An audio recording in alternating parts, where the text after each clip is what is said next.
Hello, ATHE members. My name is Karl Williams. I'm the new VP for awards with ATHE, and I'm calling in from the Borough Manhattan Community College in New York City. And I have with me the outgoing VP Awards, Hillary, who's done such a fantastic job. So, Hillary, please introduce yourself. And you've done so much work, and I would love for you to just share some of the updates, a little bit of the history about the awards.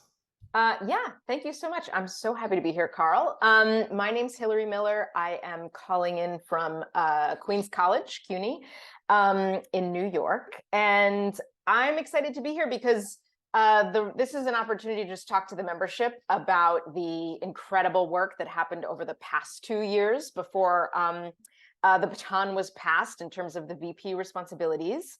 And there are just two quick points that I wanted to make about the changes that we put in place for the awards.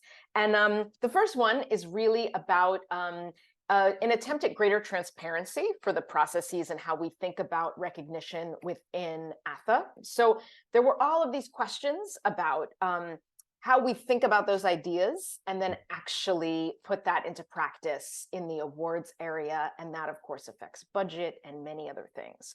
So this amazing ad hoc committee came together. It was scholars, practitioners, scholar practitioners. It represented a really wide cross-section of members. And this is the second point that I wanted to mention, which is that there is so much labor required on the part of ATHE's very limited part-time staff, but also all the members that work on awards subcommittees every year to make the awards happen. And now we were adding ad hoc committees who were now ATHE members thinking about how the awards should change in the future.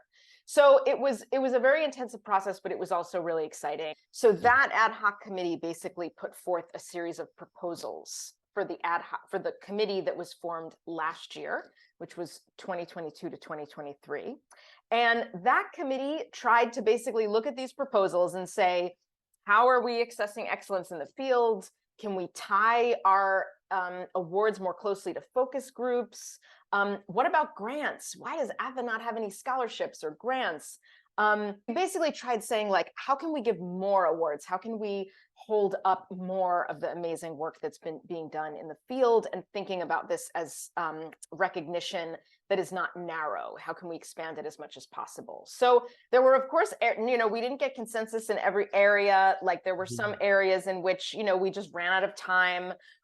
We're still talking, for example, about, how do we recognize translation projects? There were just a lot of areas that we're still discussing and that continued. So the really good news about this is that the new language of these awards are going to be sort of released coming up in this fall, so that people can start submitting to them and applying to them.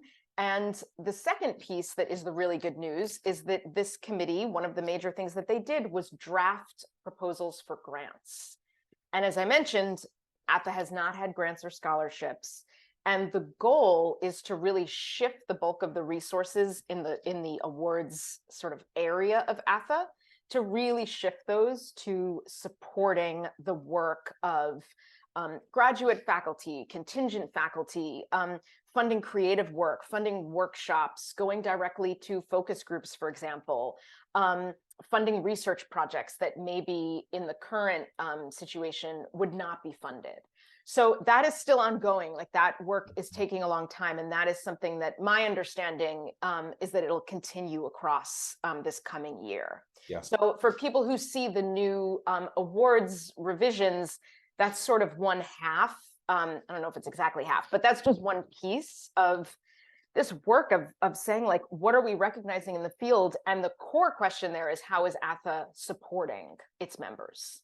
Everything that you're talking about, Hillary, takes work, and you've done such an amazing job. And all the people who've been volunteering their time and talent, we need more of you.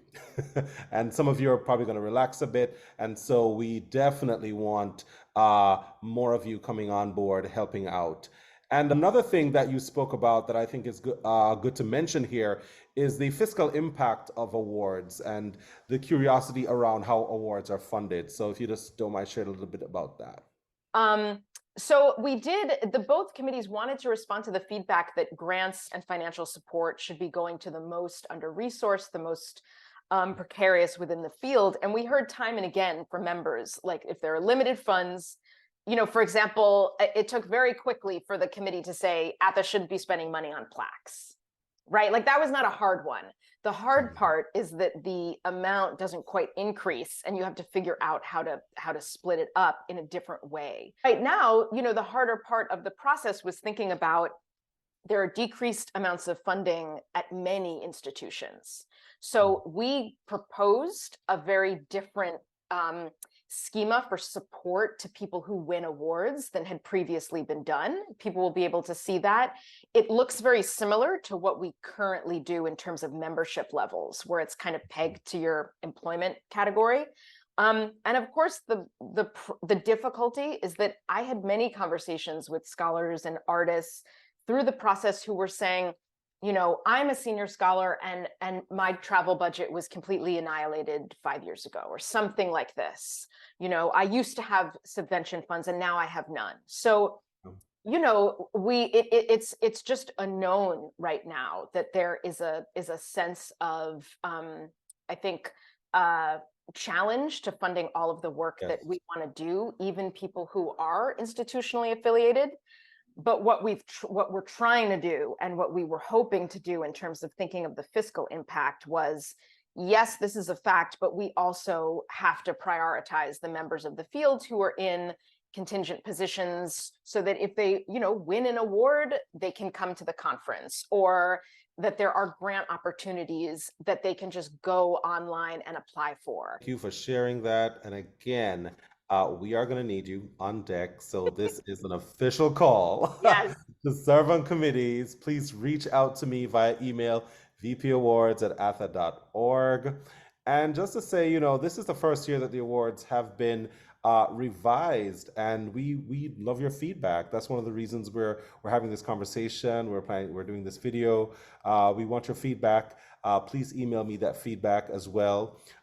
We could use just even if you're too busy to serve, and I hope you'll serve, repost the awards on social media, send it to your department. Every year we talk about how these emails get lost.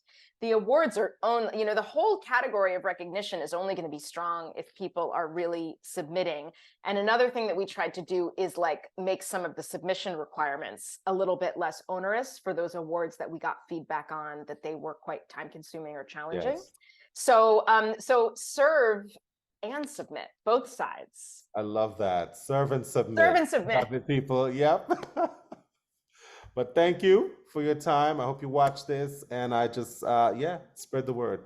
Yeah. Thank you so much, Karl. I appreciate it. Thank you. Bye-bye. Take care.